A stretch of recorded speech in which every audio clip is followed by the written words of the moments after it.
Howdy there, everybody. First thing I want to say is this episode of Dr. Eigenstate Explains, this installment rather, whichever word you prefer. I think I'm probably just going to upload this one rather than premiere it. This one's going to be a pretty short one, but it still touches on a concept that I've wanted to sort of elucidate on for people, just so that we understand what it means. And we're going to talk about the age of the universe in this one. So the first thing that we need to talk about is, how do we determine, how is it that astronomers and astrophysicists can so accurately determine the age of the universe? Well, one crucial tool in doing this is going to be something that we've talked about before, the Hubble constant, the rate of the expansion of spacetime. If we know how fast spacetime is expanding, then essentially we know that it gives us, that it's in kilometers per second, so it gives us a speed, per megaparsec, a distance. So it's in speed per unit distance, which is a little different. But what this means is that you can restructure that in terms of inverse time. So if you know what that rate is, you're capable of extrapolating backwards. However, this isn't all we need to determine the age of the universe. We can use it, and it can give us fairly accurate answers, but we're not going to get as precise as we would want. And it's certainly not going to give us the precision that we have now in the measurement. If you utilize the Hubble constant as we measure it against the cosmic microwave background, which is about 67 kilometers per second per megaparsec, you'll get about 14.5 billion years, I think, for the age of the universe.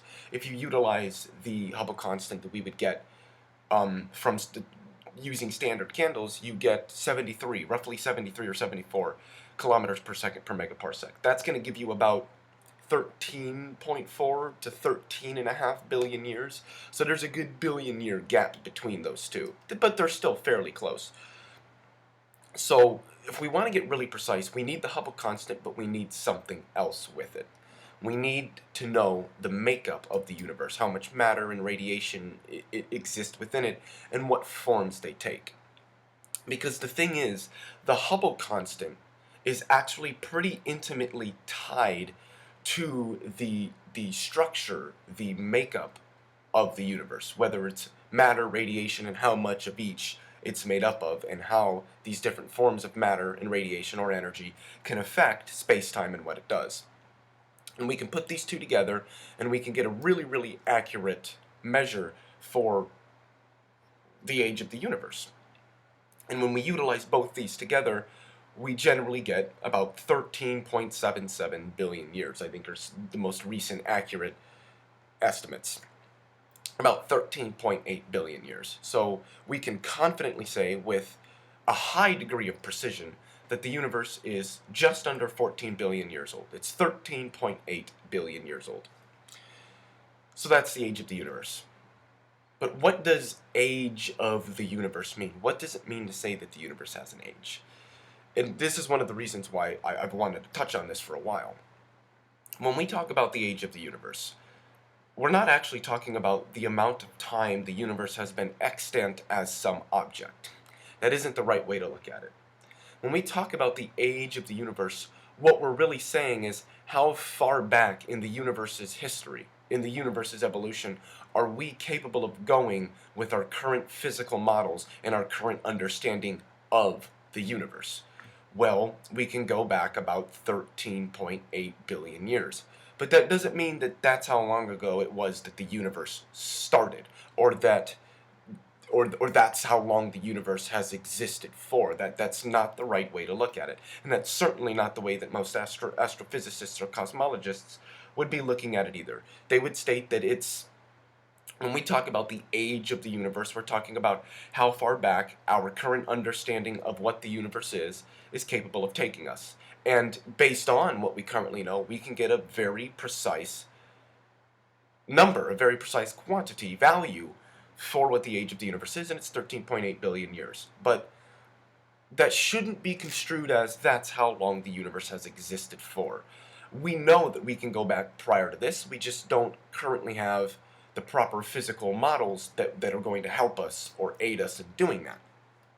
So that's That's how we determine the age of the universe. We utilize the Hubble constant in terms of inverse time, and we tie that to the structure or the makeup of the universe so that we can really get the most accurate results, namely because the structure of the universe and what it's made up of, what exists within it, is very intimately tied to the Hubble constant, or the rate of acceleration, or rather expansion. The expansion is accelerating due to dark energy, but the rate which, again, tells us that the Hubble constant is intimately tied to what's in the universe. If there's dark energy in the universe, the Hubble constant will change in terms of the expansion rate of the universe accelerating.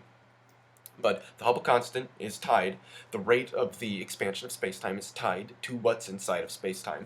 And so when we put those together, we get a very accurate measure of, at least based on our current understanding and our current physical models, the age of the universe. But the age of the universe only really means how far back we're currently capable of going with our current physical models. It's not a statement about how long the universe has actually existed for. Sean Carroll words it best, and I think that this is a very, very direct and succinct quote for describing what we mean when we talk about things like the age of the universe or even the Big Bang and other such concepts in cosmology. And Sean Carroll said, "The Big Bang is not the beginning of the universe. It's the end of our theoretical understanding of it."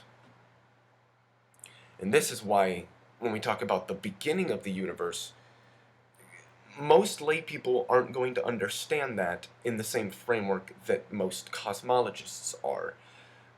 But that'll be in a different video. We'll talk about some of that stuff. I just wanted to bring everybody up to speed on how we determine the age of the universe. I didn't need to do any doodles for this one just because this one really isn't a very hard concept to understand. Didn't take me very long to explain, but I also wanted to touch on what is meant by age of the universe, and that it doesn't mean that this is how long the universe has existed for. It just means that this is how far back we can currently go with our current accurate theoretical descriptions of reality. So as always, per causam nos perfectum, or through reason we progress.